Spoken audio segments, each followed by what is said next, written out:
Online at the C-SPAN Video Library. All free. Every program since 1987. Watch what you want, when you want. Burt Folsom is a history professor and author of the book The Myth of the Robber Barons, which argues as a misnomer and that those 19th century industrialists were good for consumers and did not use anti-competitive practices. Mr. Folsom spoke at the Young America's Foundation Conservative Student Conference this week for about an hour. So we're going to go ahead and get started, and for everyone watching, I wanted to let you know that Young America's Foundation is committed to ensuring that young Americans understand and are inspired by the ideas of individual freedom, a strong national defense, free enterprise, and traditional values. As the principal outreach organization of the conservative movement, we accomplish our mission through conferences, seminars, internships with YAF, and the National Journalism Center, and by providing speakers to students across the country. We also saved and are working to protect the Reagan Ranch in Santa Barbara, California. To learn more, please visit www.yaf.org or call 800-USA-1776. Also, follow us on Twitter at YAF. Our next speaker this morning has been a favorite of students for the last 30 years. Of course, I'm talking about Dr. Burt Folsom. Dr. Folsom received his PhD from the University of Pittsburgh and is currently professor of history at Hillsdale College in Michigan. He has written for the Wall Street Journal, the American Spectator, Policy Review, and Human Events. Dr. Folsom has also written several books. Two of his books, New Deal or Raw Deal and Myth of the Robber Barons, were actually recently featured on Fox News' The Glenn Beck Show. You can also follow Dr. Folsom's blog at burtfolsom.com. Without further ado, please help me in welcoming Dr. Burt Folsom.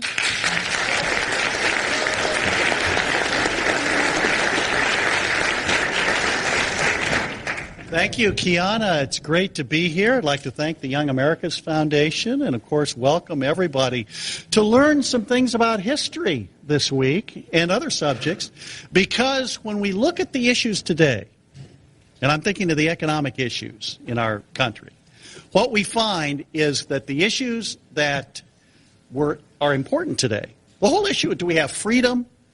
Do we have government subsidies? What kind of intervention, government regulation? Were issues that we took up from the beginning of our country's history.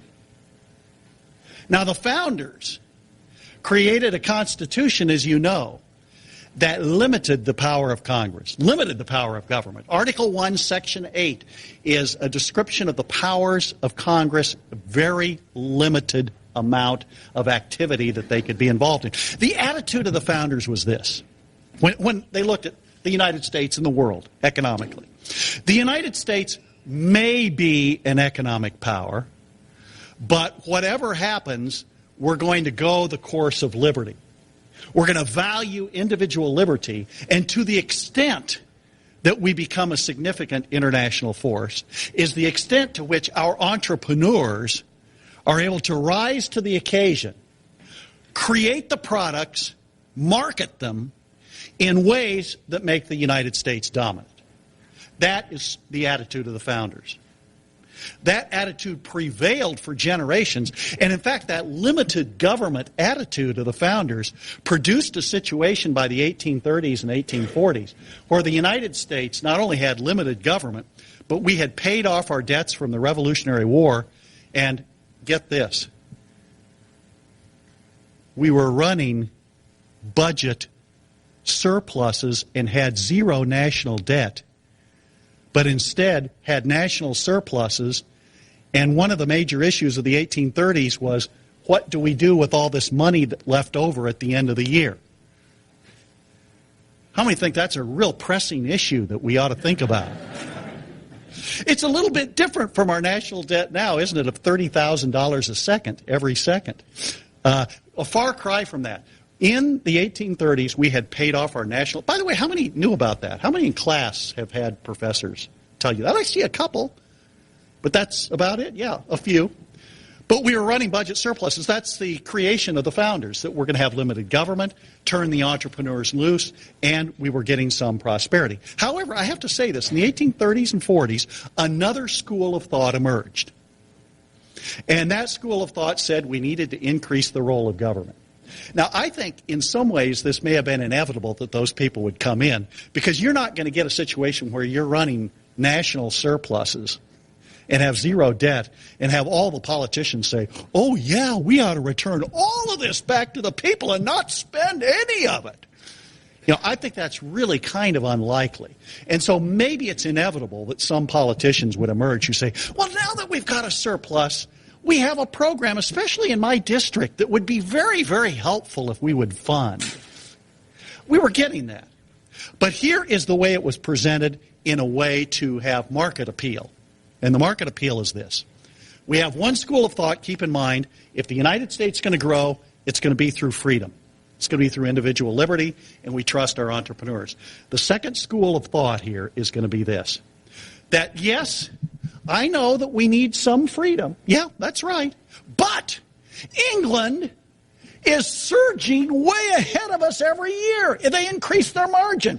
If we look at the Industrial Revolution and the making of clothing, the mass marketing with looms and textile equipment, we see the British surging into the lead and the United States lagging way behind. In fact, our first textile production was with British people who migrated over here. And then when we came to the next phase of the Industrial Revolution with iron and steel and the making of rails, the British again were in the lead, and our rails that we had in the United States in the 1830s and 40s, by and large, were rails that were imported from England. In other words, they're saying, here is England, here is us, the United States, and because England has this advantage, the gap widens, and we're never going to catch up unless we get government involved to subsidize some entrepreneurs and jumpstart them so that they can catch up. This began to play out in a big way as this debate went on in the United States. Do we trust our entrepreneurs, or do we rely on government to jumpstart the economy and help catch us up with England? It made its appearance in a big way in the 1840s and in the 1850s in the steamship industry, the next phase of industrial development. Now, I know you don't think, well, steamships, that doesn't sound too exciting, but steamships were the internet of the day. They brought the world closer together. Steamships, if you look at Columbus, he was on a sailing ship, which is dominated by wind power, and it took him over 2 months to get to the United States. Well, he didn't technically hit the United States, but this part of the world. And it took him 2 to 3 months to go back. Now, if you think about that, when you're doing trade, therefore, if the United States, and that by the way, had not changed that amount of time, well into the 1800s. And so you go from 1492 to the 1800s, you're still going by wind power, and it's taking people a long time to get back and forth, and all this means extra insurance. You have to pay the crew, and of course, there's extra chance of damage, plus the prices of your products can change. So that you're sending something over to England, and the price changes. Now, you can always try to set advanced prices, but then you have to sometimes pay a premium for that. And then you're bringing things back, and you have to hope that by the time you get back, say it's going to take 4 months, that people are going to still want what you're bringing back at the price you're going to be selling it for. And so what happens with the steamship? You're able to surge through the ocean with great speed, and you can reduce that time overseas. I'm talking New York City to Liverpool, England, from 2 months to 2 weeks or less. Now, what that means, as far as trade, and that's why I talk about bringing the world closer together, is that now we have a situation in steamships in the world where, say, this is August, right? On August, if we were to have August, say, 1850, with steamships now, in August 1850, we could have a steamship leave New York City. It would go to Liverpool. It would drop merchandise off, or passengers, and then it would pick up merchandise or passengers and bring them back to New York City, and you would still be in August when they got back. It's no accident that we began to get serious immigration to the United States. For one thing, the immigrants only have to bring along enough food to feed themselves for 12 days as opposed to 2.5 months.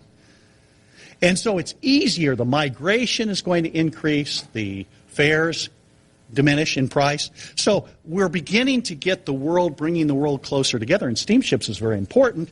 And we had people in the United States who said, why should we let England dominate steamships the way they've been doing with textiles and steel? Why?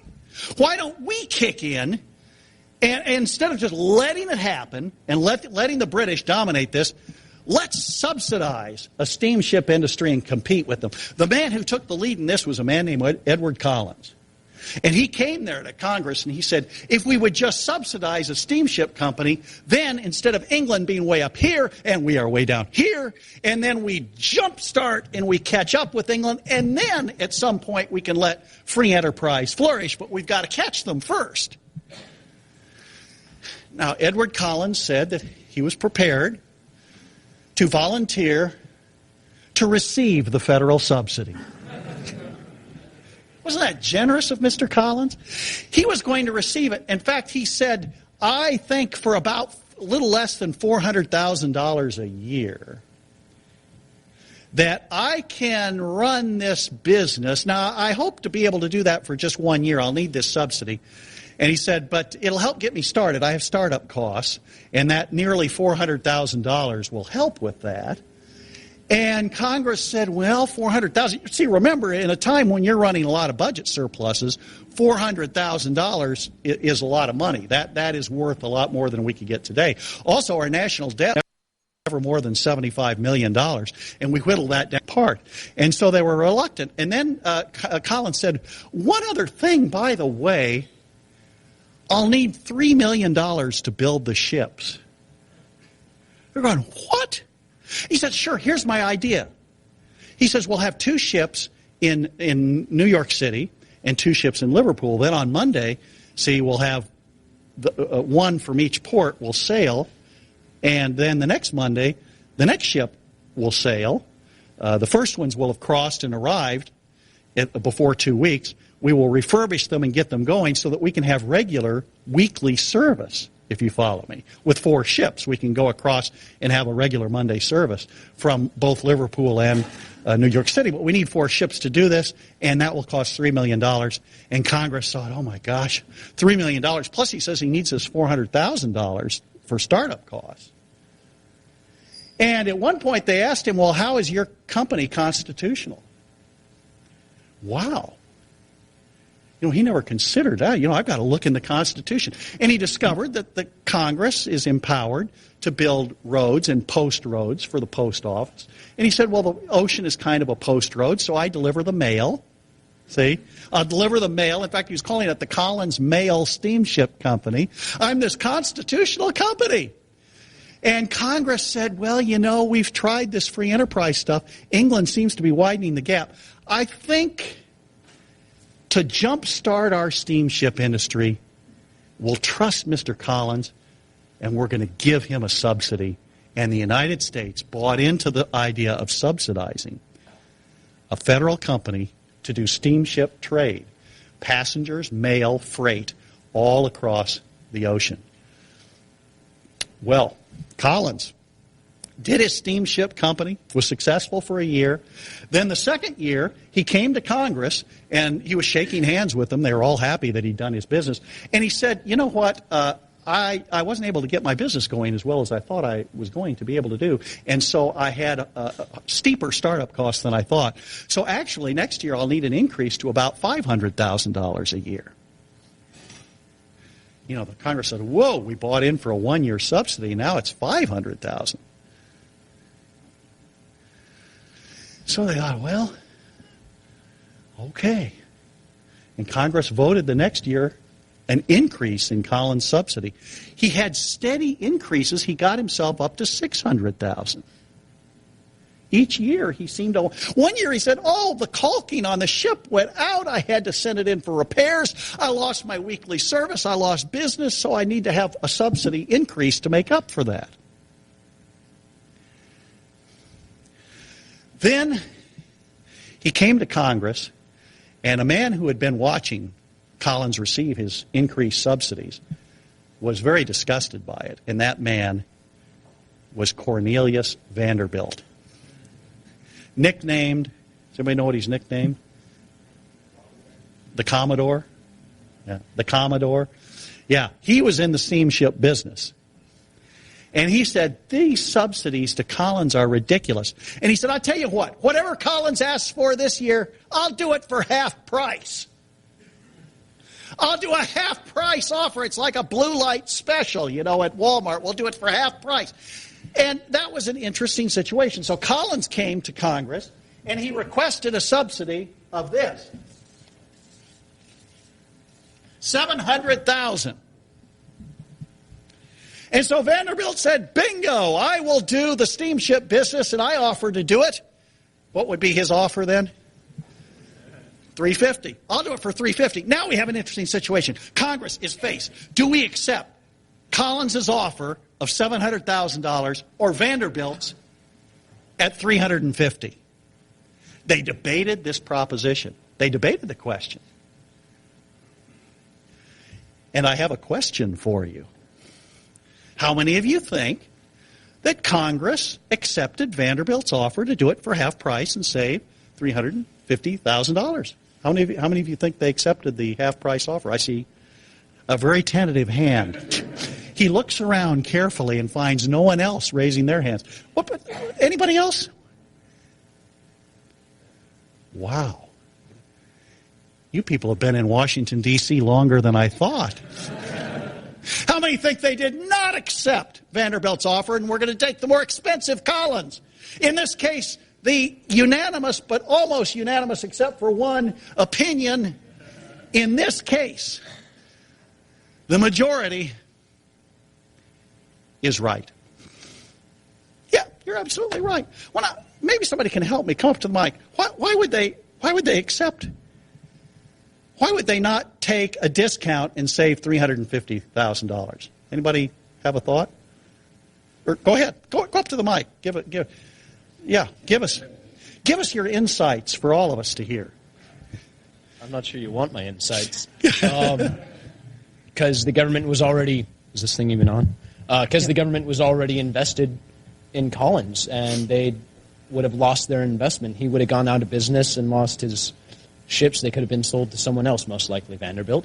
So, they really said, well, why not just let this guy run and we'll hopefully try and make some money off of him. I don't know. I'm a poli-sci major, not a historian, so I hope I know. No, that's good. What is your name? Houston Hamilton, Central Washington University. Houston Hamilton. Let's have a hand for Houston. That's a very good answer. Now, I've looked in the congressional record on this because the Vanderbilt story is chapter 1 of my book, The Myth of the Robber Barons. And I've gone, back then it was called the Congressional Globe, and I looked in, and I am just sure that you are right, even though the congressmen didn't themselves say, well, we've just overcommitted to Vanderbilt, and we don't dare turn away now, or to Collins, rather, and we don't dare turn to Vanderbilt or we'll look stupid. But it was sort of that way. It definitely was, and I think what you're saying, that they were nervous about admitting that they've been wrong, is correct. What they would do, what they did in effect, some of them said, well, how do we know Vanderbilt can do the job? See? Collins is giving us this service, and Vanderbilt says he can. How do we know he can? So you're right.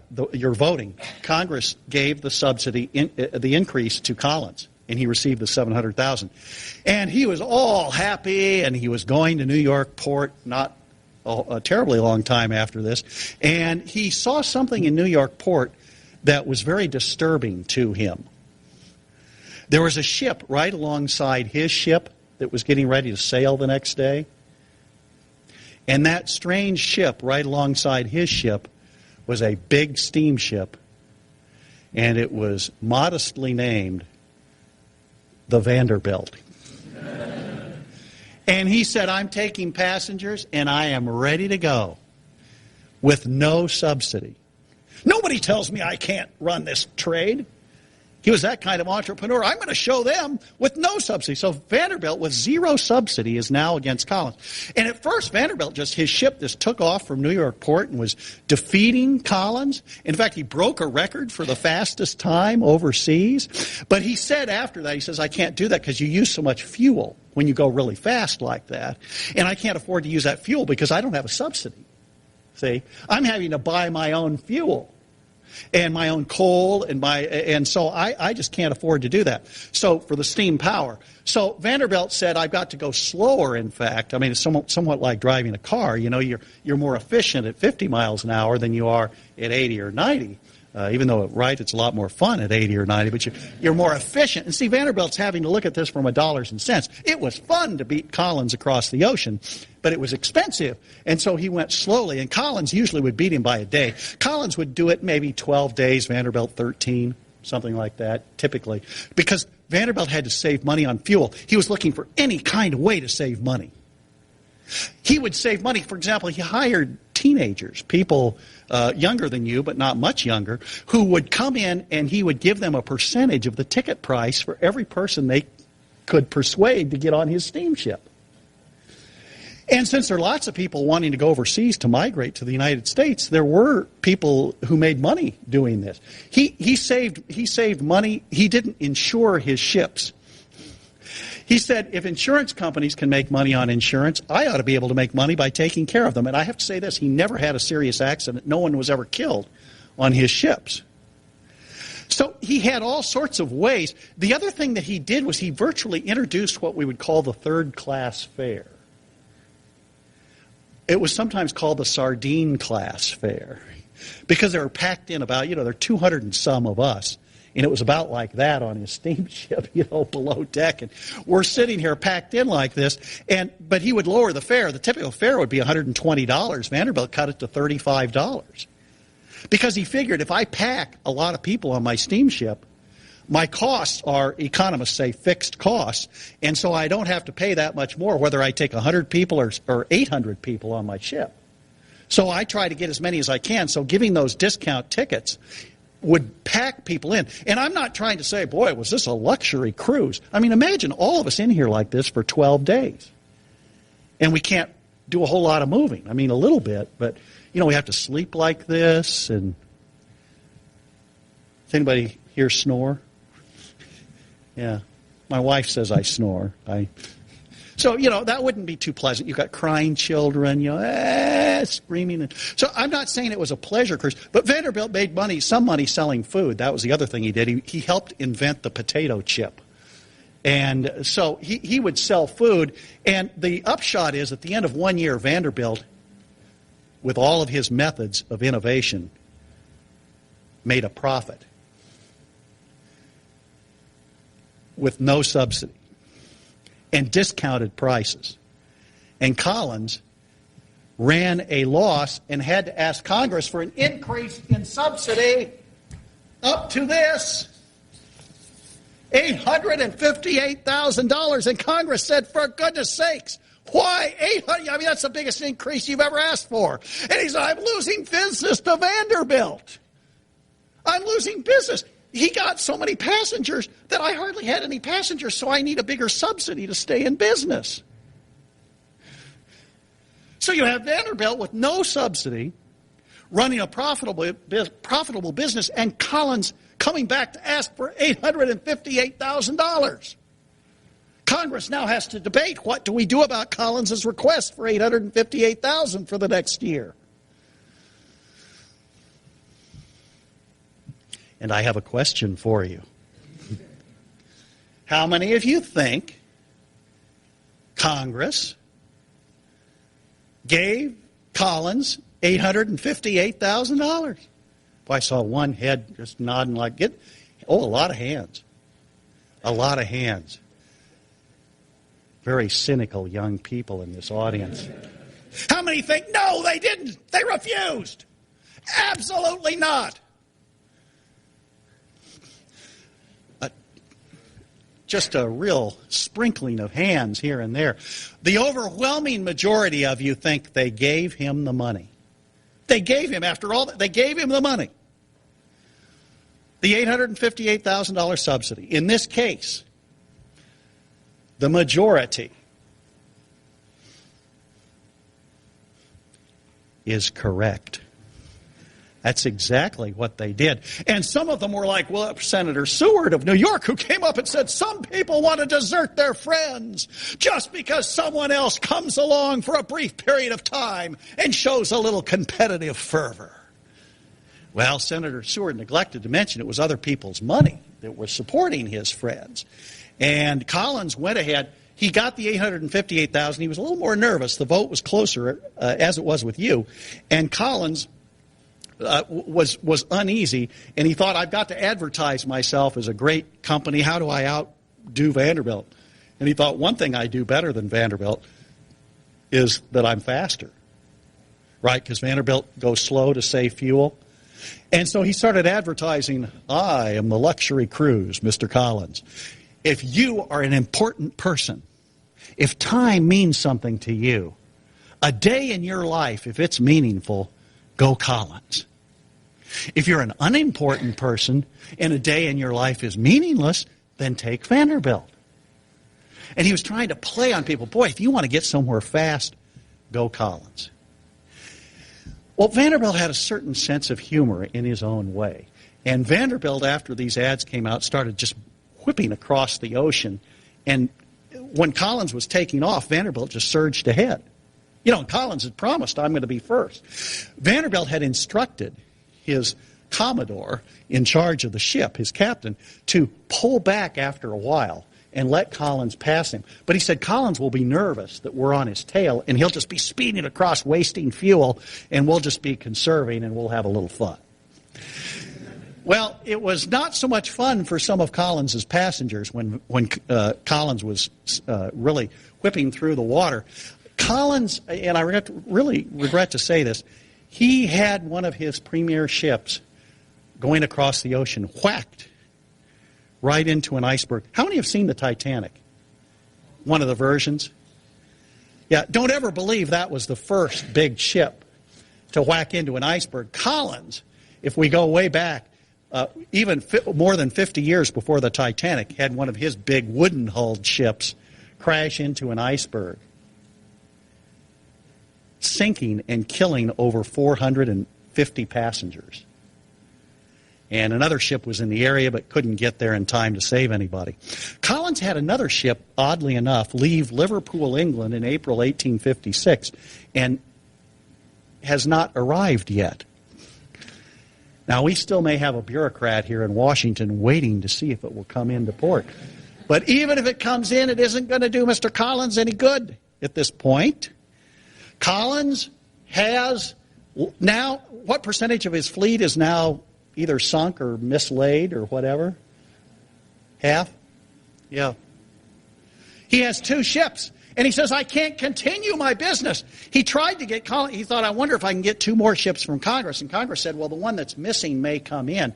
And Collins said, but what about the one that hit the iceberg? Okay. And so Collins is going to Congress requesting an emergency appropriation of $1 million to build another ship to keep him in the competition with Vanderbilt.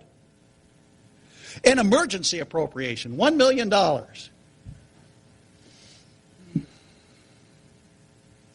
And I have a question for you. How many of you think Congress built Collins a new ship for $1 million? What bothers me is the speed with which so many of you put your hands up. That's what bothers me. Yeah, okay, including one guy who said, you're not going to catch me this time. Yeah, okay, let me see those hands again. How many of you think, ooh, that's a lot? How many think, no, they drew the line, did not hear? Not very many. A majority, again, thinks they gave him the ship. You really think that? In this case, the majority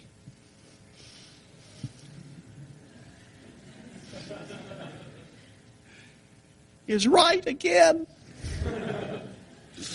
You're right again. They built him the ship. Collins built the ship quickly. He built the ship too quickly. It had certain caulking errors. Let me use the official language of the Navy. You know, I want to be very official in my description of what's happening here. The naval description is that Collins's ship took water. And in practical terms, what that meant when the ship took off and was in the middle of the there of the Atlantic Ocean, that the passengers became accustomed to this motion.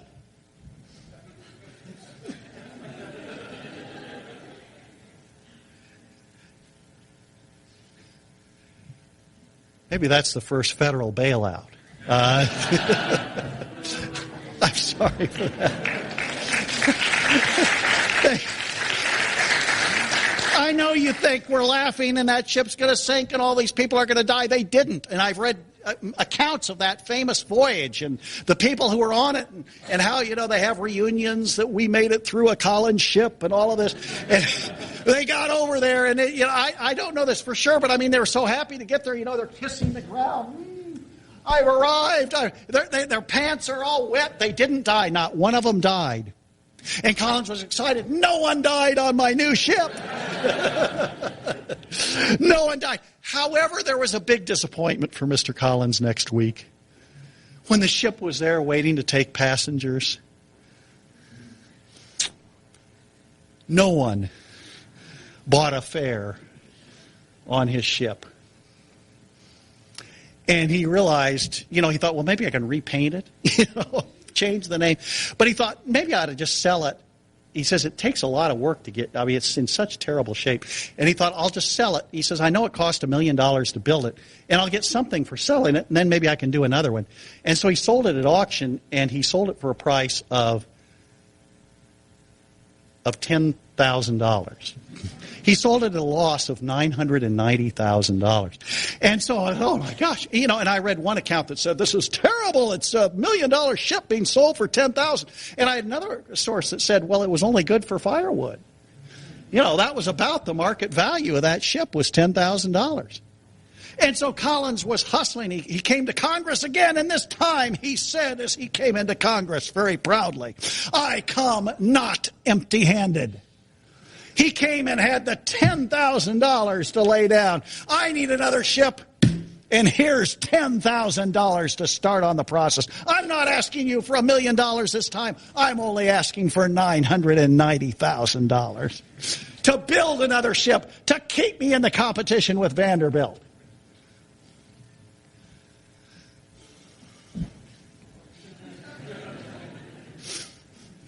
And I have a question for you. How many of you think that Congress said, well, just sure, here's another $990,000. Go for it. Ooh, not as many. Okay. How many think, no, we're not going to do it? Look at this, everybody.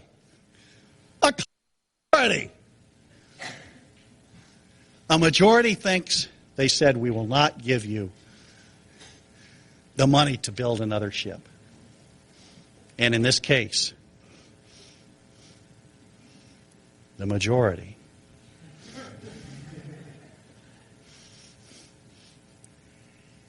is right.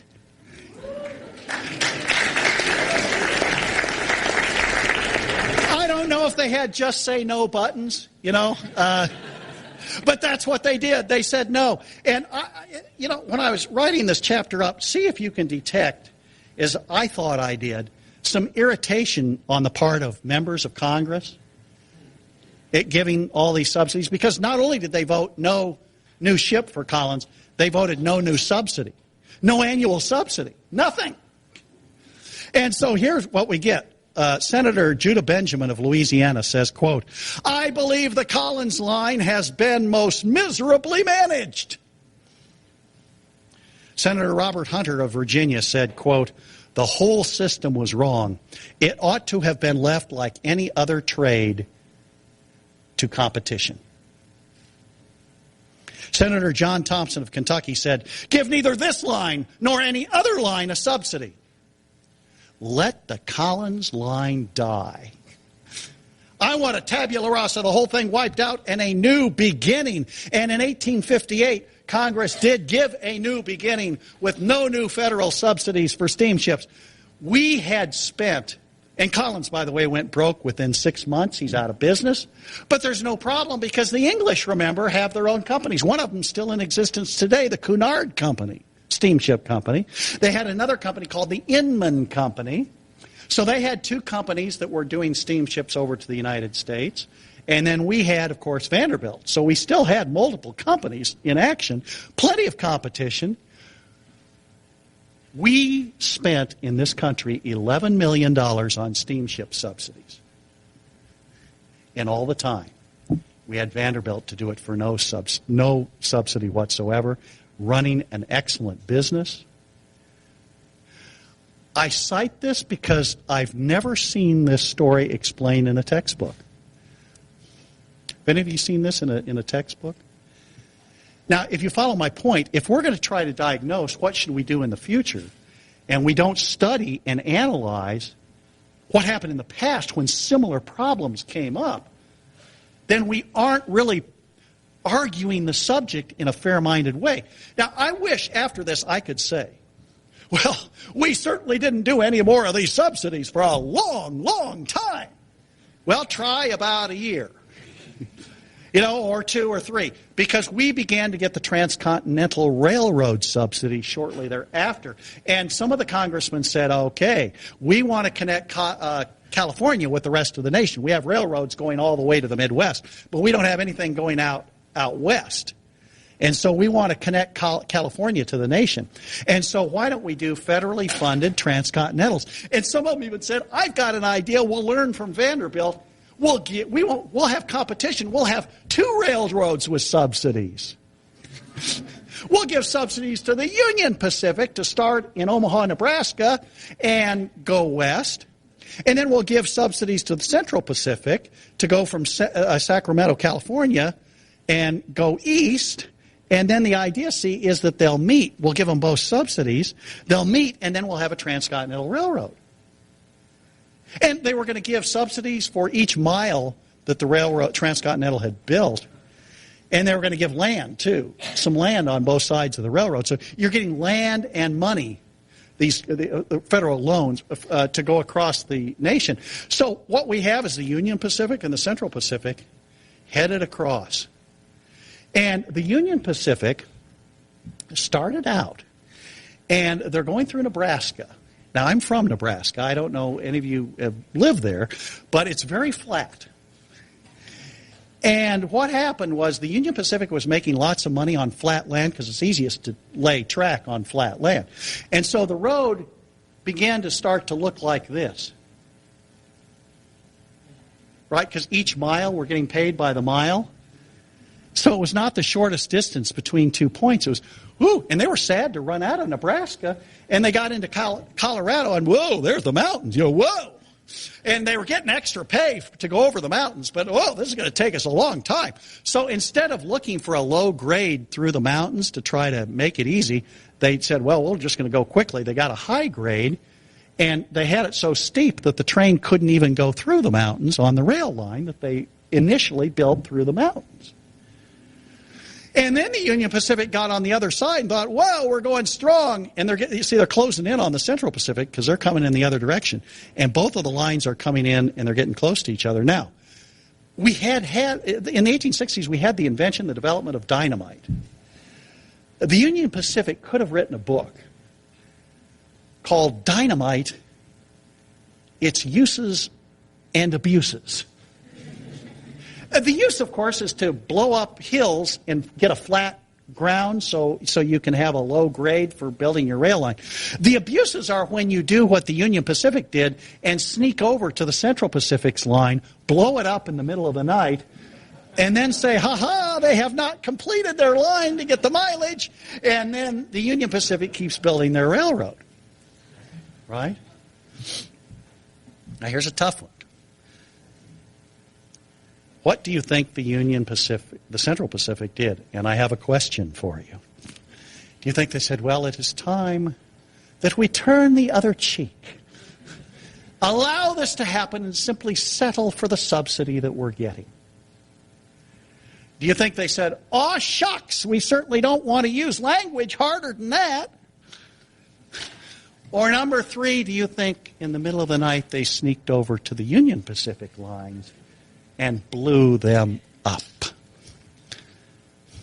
How many think C? You are right, and I teach at Hillsdale College. I've never had a student miss that. No. Yeah, that's exactly right. They did that, and so now Congress, we've got both lines blowing up the other. Congress is involved. We have two presidents getting involved in this: President Johnson first, and ultimately later President Grant, who are going to be president while this road is being built. And they're saying, finally, no, nobody gets. If you blow each other up, we're not going to give anybody any more subsidies. Okay. Whew, fix that problem. So now the two railroads are coming in, and they're coming in like this. And they start to parallel each other, both claiming credit for the mileage. Congress again had to get involved. Nobody meets past Promontory Point. That's going to be the central place that you meet. And nobody gets a subsidy for any mile before or after. So they finally meet at Promontory Point. Some of you may have heard the story because they had a big celebration. Often the picture is in the textbooks. And they had the driving in of the Golden Spike. And they had leaders of both railroads were given the option of taking a whack at the Golden Spike. And they each took a whack and missed. And so they finally had to get a foreman come along, whack in the Golden Spike. Then they celebrated. There was drunken revelry, after which somebody stole the Golden Spike. And that's the story of our first transcontinental railroad. Now, the only defense of this, when Congress was reeling on the defense, or how did you subsidize? They said, well, that's the only way we're going to get across the nation. See, we had to do it. That's when James J. Hill, a one-eyed immigrant in Minnesota, said, I'm going to build a railroad, and I'm going to do it with no federal subsidies. He built it slowly, piece by piece. He went all the way across the ocean, not the ocean, but on the land from... He wasn't Collins, after all. He went from St. Paul to Seattle. St. Paul going this way, and then ultimately hit Seattle. He had zero federal subsidies. He would make exports profitable. He'd make the wheat profitable, cattle in the Dakotas. Then he'd go into Montana and make the copper profitable and get people sending copper to the east. Then he would go into the Washington area, do apples.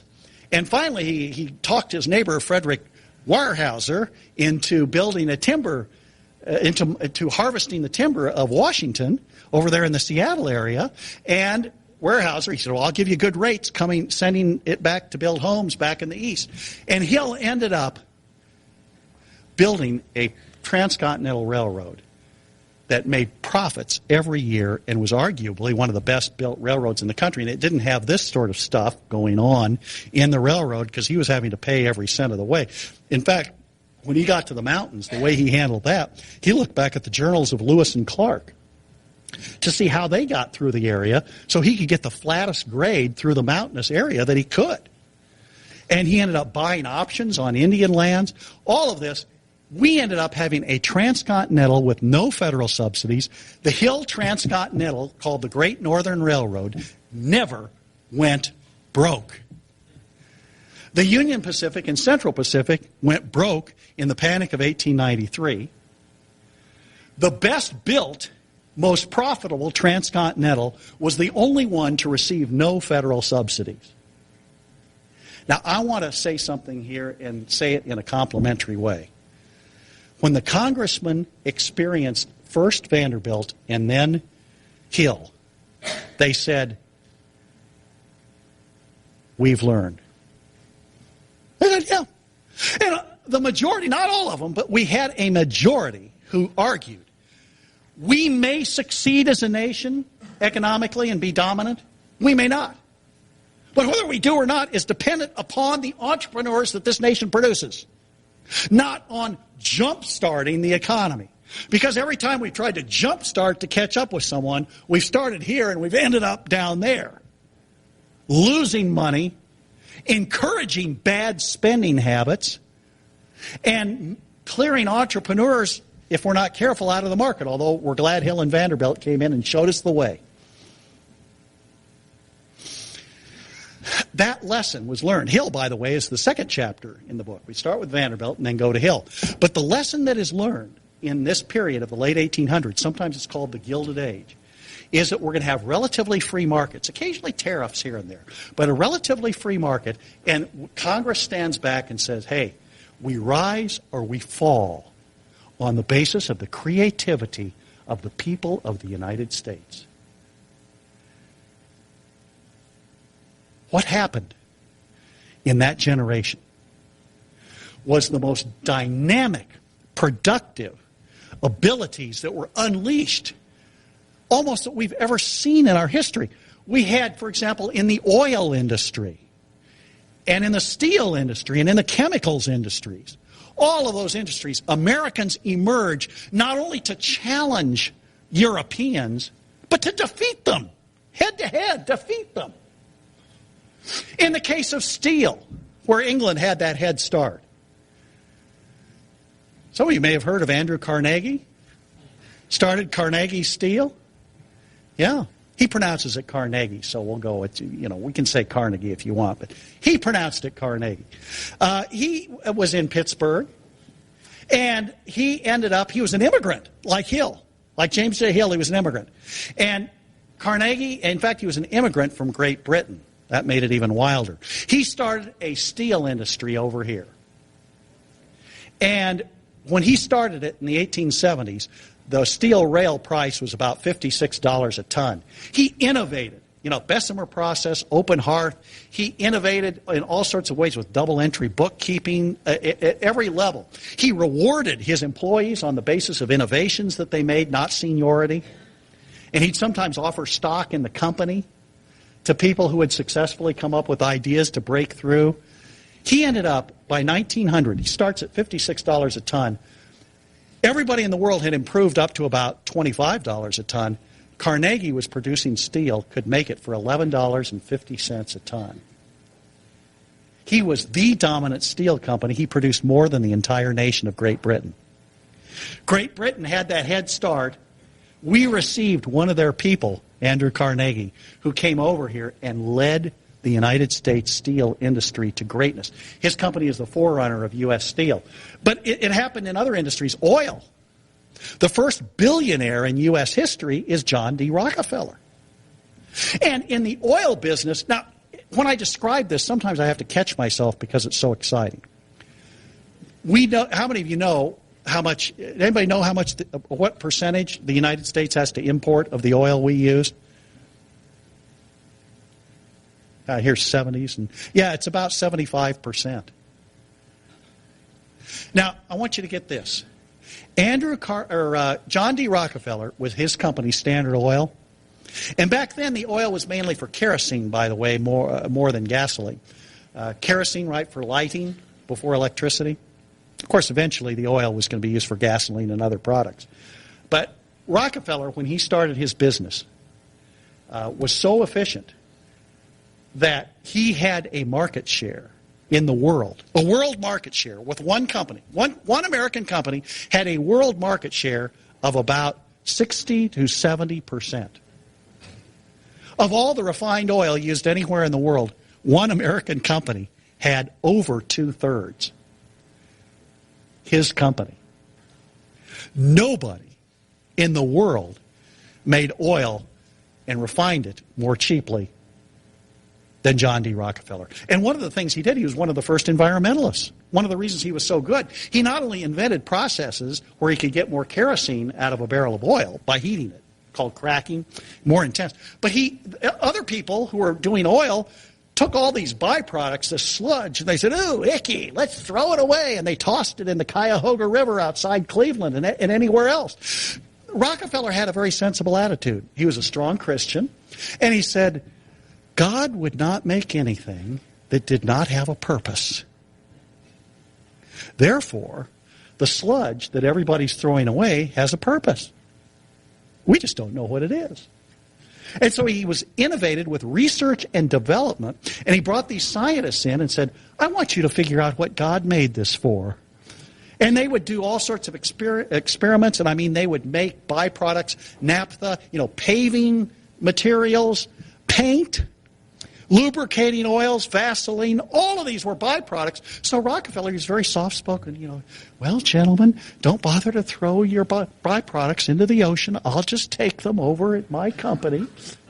And so, first he saved the whales because it was whale oil instead of kerosene that was used to light homes. Then he's saving with the sludge as well. And so, not necessarily intentionally, but as a result of his activity, Rockefeller becomes an environmentalist. He becomes the cheapest oil producer in the world. Try to imagine just hundreds of thousands, even millions of migrants coming from Europe over to the United States, because this is where the jobs were. This is where the jobs were. It was a low-tax environment. Rockefeller was free to produce, and he did so very profitably. Chemicals, we had Herbert Dow was defeating the Germans. The Germans were the great chemical producers. But Dow and bromine and later aspirin, Novocaine, was very competitive with the Germans. The result was, by 1900, the United States had become a major industrial power, innovative country, the dominant economic power. And I just have one more story, and I'm going to bring this to a conclusion. And that is this. A lot of people sat back and said, okay, I see.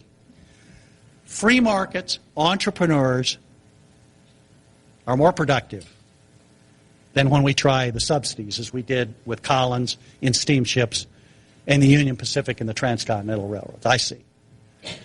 But many said, I am alarmed, because we now have many nations in Europe experimenting with building an airplane. And there are consequences if the Europeans defeat us. If France, England, Germany, heaven forbid, builds an airplane successfully, not only can they come over here and spy on us, in theory, they could drop bombs on us. And what are we going to do? So a lot of you people say, oh, let's just have free enterprise. And meanwhile, they're building equipment and machines that can do us in as a nation. We need this time to have subsidies for the airlines. And Congress debated, well, they didn't work before. They thought, well, let's try. We've got to. We have no choice. Congress was caught, and they thought, do we have anybody that could do it? And they said, let's search for the guy who is in the lead, the best person who knows about aerodynamics in the nation. That is Samuel Langley, Washington, D.C., here, head of the Smithsonian Institution.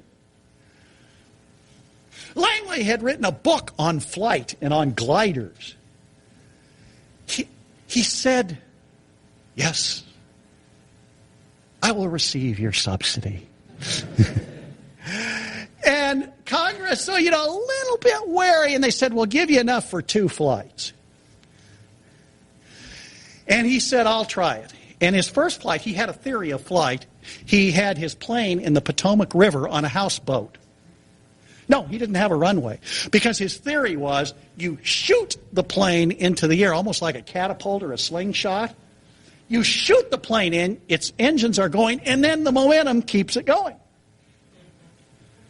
So he had his pilot, and the press was there in October 1903, and we had reporters, and we're right there in the Potomac. We're not far away from where it happened. And Samuel Langley's pilot was in that plane. The reporters were there, and they shot it. And it was glorious. It was glorious. It went like this. Right until this moment, it was wonderful. And then it stopped, and it wasn't really going. Then it went like that, and it wasn't so glorious. Everyone was rushing to see if the pilot, by the way, was still alive, after that crash into the Potomac. And Manley said, I have the right idea. The theory is right. I just need a different projection angle, get it up there a little more. And so he said, I'm going to be ready the next time. And on December 8th, 1903, Langley had his second flight. He got the same pilot, agreed to come back and do it again. He was funny because he was a man who had a compass sewn into his pants. So he said, once I'm up there, I need a compass to see which way I'm going, right? And so he was back, and they had him down, and they had the slingshot back, and they had a different angle this time, and blew it into the ocean, or into the air. It was glorious. And I thought you might be interested after it crashed, and everybody, this is terrible. I wanted to read you some newspaper reports. The Boston Herald said this: maybe Mr. Langley should concentrate his efforts not on flying machines, but on submarines. And here was the New York Times. Yes, an airplane will be built, but only if mathematicians and engineers work steadily for the next 1 million years. So I believe it will happen in 1 million years if we work really, really hard. The New York Times estimate proved to be off and inaccurate by 999,999 years, 356 days. Because 9 days later, the Wright brothers, with $2,000 of their own money, these two bicycle mechanics from Dayton, Ohio, worked out the theory of flight, the law of lift and thrust, and worked it out there at Kitty Hawk, North Carolina, and launched the first successful flight. Private entrepreneurs with private money. What we learn. By the way, how many knew the airplane story? A few. Good.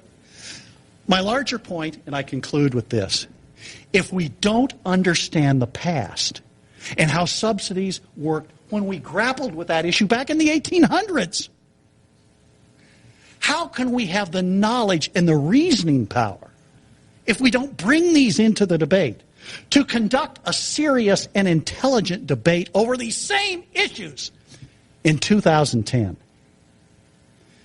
I turn you people loose. Far educated, far better than my generation on this subject. And hope that you will be able to apply these historical lessons, first to your classroom when you go back, and second to public policy when you get out of school. Thank you.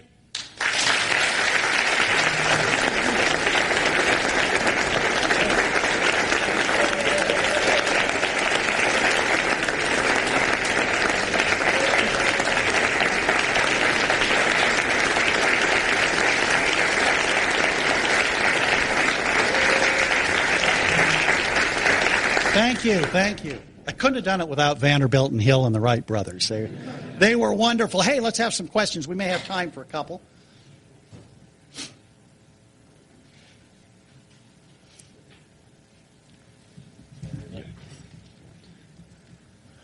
Hi, Samuel Settle from Penn State. Thanks for coming to speak to us. Yes, Samuel. I'm curious, regarding the airplane subsidies, you mentioned that one of the concerns was that we didn't want foreign, potentially hostile nations to acquire military technology we didn't have.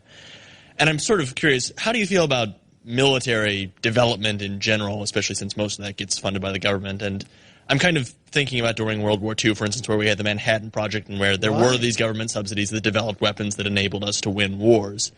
How do you feel there's a place for government in this, and how do we compete with other countries that do spend money to fund weapons of destruction? Sure. I think you're making a good point. And this gets into a difficult problem. Because when we're talking about, for example, you mentioned the Manhattan Project, but there are others. We had all sorts of it during World War II. Tank improvements, and we had airplane improvements during World War II. Whereas the Japanese stayed about the same. They had their Japanese Zero, and they didn't have the kind of innovations we did. In our open economy, we had many, many innovations. But your question is, well, what about trading? I think that you do have to be alert to that, and there may be definitely a role for the government. The danger that you always come into here is that the government then will be micromanaging and say, no, you can't trade suits and uniforms and things like that, and they go too far. It's almost inevitable that that could happen. But you're right. You can't be selling strategic military weapons to adversaries. I mean, you're right. Thank you. Yes, sir. I think somebody was there. Or go ahead. Professor, William Maloney from Christopher Newport University. Okay, William. What's your opinion on Amtrak? On Amtrak? Yeah. That it should be privatized. And if it can't make it, that it should be done away with like any other business.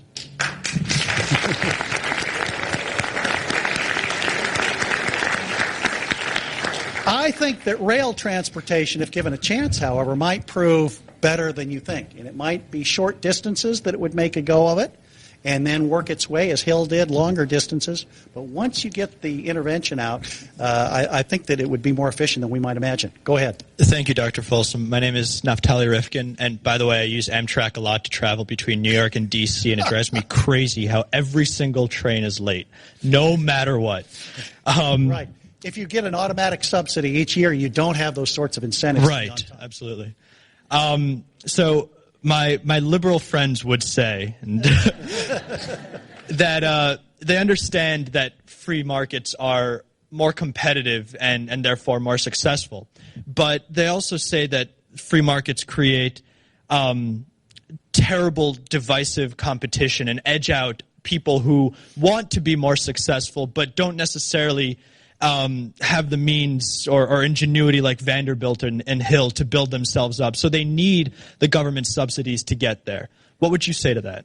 Right. Well, I'd say it depends on what kind of nation you want to have. If you want to have a second-rate nation, then that's the policy to explore, because then the people who will get the subsidies are the people who have political influence, like Collins and others. They will get subsidies. They will run Amtrak type of operations, and we will be a second-rate nation. If you rely on having whoever can, consumers make the choice, don't they? Right. In other words, people bought from Rockefeller because they liked his product the best and his low prices. The same way people buy Bill Gates' products, not because they like his politics necessarily, but because they like his products. And letting the consumer be the decider on these issues, I think, is a better way to run an economy. And in the long run is better for everybody. Rockefeller, incidentally, would buy out some of his competitors, and he'd tell them, look, I'm going to buy you out with Standard Oil stock. If you'll hang on to the stock, you'll be rich. We're going up. And a lot of people who hung onto the stock after they were bought out got very rich. So in that case, it could sometimes be a win-win. But certainly for the consumers and for American society, it's a victory if we allow them to make the decisions on who they want to buy products from and how much. All right, thank you. I'll pass the message on. Okay, thank you. Yes, hello, I'm Rocky from Sam Houston State in Texas. Yes. I have a question about how do you feel about the legal definition of corporations, where they're given the rights of a citizen legally, but they don't share in the liabilities of death and so on that other citizens do, sure. Jail time. It's interesting. It's clear that limited liability was in many ways a remarkable development for corporations that came through, at least in the United States in the 1800s. And it allowed people to invest in a company and have, as I say, a liability limited to the amount of the company. They couldn't be sued for all their personal belongings. In a way, that was very helpful. That proved to be a wise decision because it gave incentives to people to start companies because they thought the worst that can happen is I lose my investment. They can't come and take my house. And that is the case under a limited partnership. And so in that respect, I think it was very good. And let's be clear on this. Most corporations did well. They didn't run into the kinds of problems that are involved where limited liability really came into play in a big way. I think it was a blessing for the United States that we had the corporate strategy developed in this country. Hi. My name is Brianna McIntosh of Valdosta State University. Okay, with the state that our economy is in right now, what industries are the most productive? Yeah, what industries are the most productive? One thing's for sure, we've seen a lack of productivity in industries like the ethanol subsidies have been a disaster.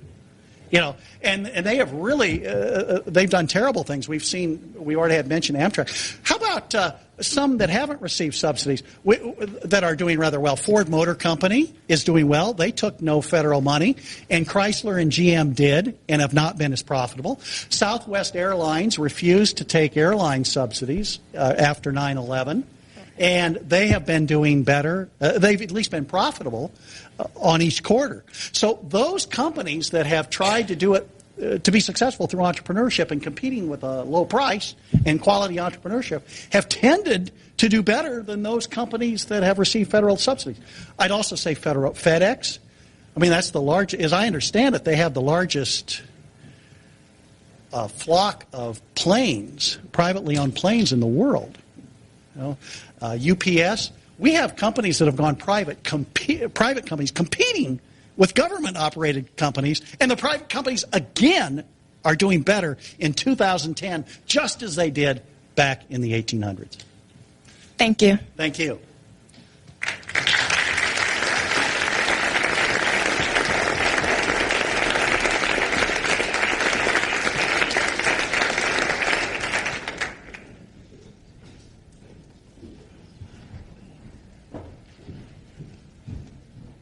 Thank you so much, Dr. Folsom. That was great.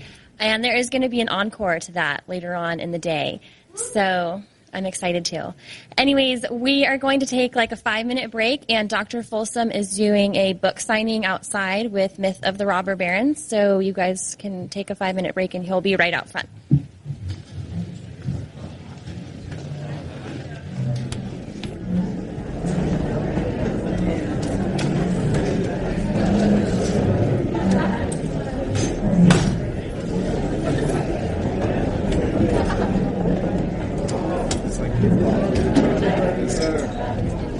I'm right.